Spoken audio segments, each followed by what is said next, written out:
Welcome to Anno Set's Part 4. I'm going to talk about the importance of individual Anno sets with individual layer sets and how they can be used. I'm going to go to the A7 upper framing Anno set, which triggers the A7 upper framing layer set. Now I've already created a Anno set called A7 Upper Framing Truss Company. The reason for this is, and it has its own layer set. Remember, I want a unique layer set for the truss company, and to trigger that, I just need to create its own Anno set. So that's what I've done. I've actually created an Anno set right here. A7 Upper Framing Truss Company Anno set, which triggers the A7 Upper Framing Truss Company layer set. And you'll notice the difference between these two is the amount of information that's on the plan. This is my A7 Upper Framing plan, and I'm calling out my header sizes right here. What I want to do is I'm calling out my headers and what have you. I want to create a file that I can send to the truss company so he can create his trusses. He doesn't care about this. He doesn't care about this. He doesn't care about a lot of the other stuff that would be on my framing plan. So that's why I have an A7 Upper Framing Truss Company that has actually been stripped down of everything except for what I think he needs.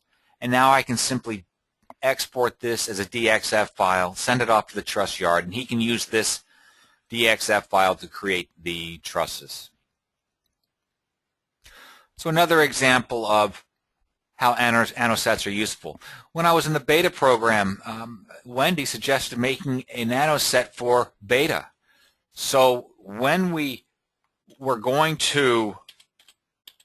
a problem with a plan, and suppose this window wasn't working correctly, let me see if this works right now. I'm going to check out this window, and I'll put an arrow on it because that's a problem. Note the way this text is displayed. So now I can send this off to Chief Architect, and they will, and by the way, this is on text beta. That's the only place I want to see that text is anything sent to beta. I don't want to see it on my plan, so I created a text layer. If I go to my layer, there we go. If I go to my text, I have a text beta, I have text for client notes. Let's turn on client notes. Let's see if I have any client notes in here. Nah, maybe somewhere. Yeah, right here. Control C, go up a layer. And so when I'm meeting with a client, I can put these notes down here to remind me of what's going on. And that's just for the client, but that won't be seen in my plans that actually go to the layout. And so anyway, when I had a note to Chief Architect, when I went to my beta, I was simply able to, oops, I don't want that. I want to create a, there. And that's the default text color, style, fill, and what have you that would pop. So the guys down at Chief Architect could see what I'm talking about quickly. Let me see what else I've got here. Oh, here I have a site plan work set. Here's my site plan.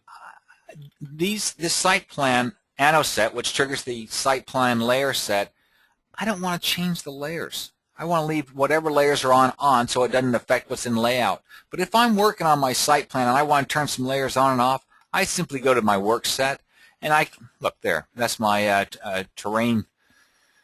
It's a terrain region that I want to use as I'm working on the plan, but I don't want to see that in layout. So that's why I have a work set. I can turn layers on and off, and it won't affect what's in layout. I'm sure most of you guys use something like this. Here's floor plan, work set, A4 floor plan work set. I can turn layers on and off, and it won't affect what's in layout. I remember when I first started working with Chief, one of the most frustrating things was turning on a layer, and suddenly that layer popped up in my layout, and I really didn't want it. I was just working on it. So anyway,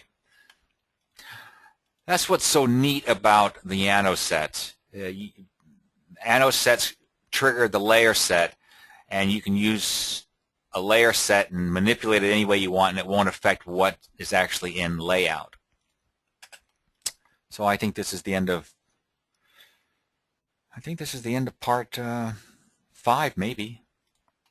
I'm losing track.